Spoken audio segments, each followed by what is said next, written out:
So this is it, the last review I'm going to bother recording. And it's a book I probably should have read a while ago. And I didn't realise how long it had been since I read the first book in the series to getting to this one, because I own all three. Bookshops and Bonedust. So I don't do cozy reads. Usually, as a general rule, they're just a bit too soft for me, which is kind of the point of them. But I usually read darker things and write darker things. But Legends and Lattes, I read it at the start of last year, I think. It might actually have been 2024. Either way, it's been a long time, and it was brilliant, and I loved it, and I gave it 5 stars. Now, this was such a long gap between reading the first one and reading this that I'd actually forgotten that this one is a prequel. And it was only, I want to say, about 5 or 6 chapters in that I realised, where have I heard the name Viv before? And then my brain gave itself a bitch slap, and then I realised what I was doing. I liked Legends and Lattes because it was a nice, gentle sort of build as Viv built up the coffee shop and built up the customer base, and then she met all of the characters, and it, obviously, if you haven't read it, I won't spoil it, but there's a minor event that causes disruption, and then the rebuild after that. This was different because this had a constant underlying theme of building menace. Like something was happening in the background and it was slowly building up through the book to the climax. The trouble I think I had with it was that because it's a prequel, I knew that all of these relationships weren't going to last. So it's a completely different cast of characters except for Viv. And she's making these friendships, and it's a completely different place to where she is in Legends and Lattes, because obviously she's still with the Rackham Ravens, the mercenary group that she's with. And they're hunting this woman and her wraiths, I think they are.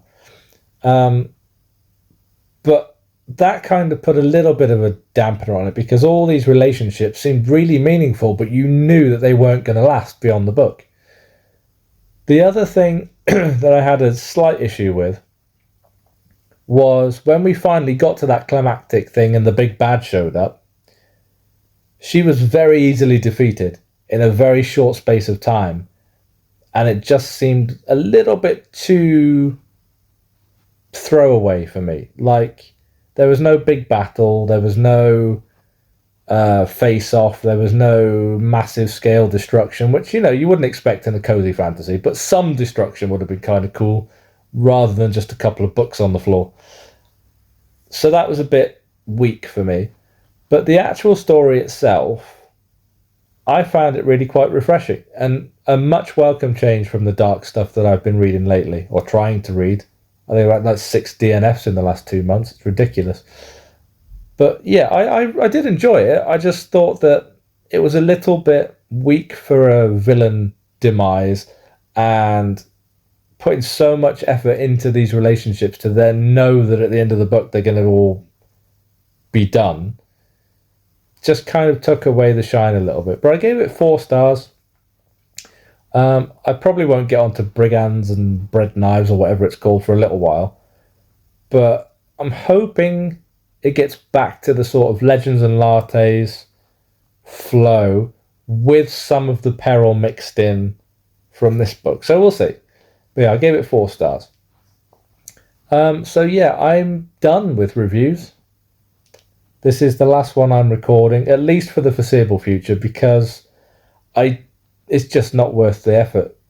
Nobody sees them, particularly on YouTube. So I just feel like I could better put my effort into something else. So, yeah, I hope you all read lots of books this year. I hope you read some great ones. I hope somewhere along the line, maybe 1 or 2 of my reviews have made you want to pick up a book. I know they're not the most, detailed reviews, but I hate giving away spoilers. But yeah, I suppose this is where I sign off and say thank you for the few of you that do watch these videos. And going forward, don't expect to see so much of my face on here, which is probably a good thing. Take care.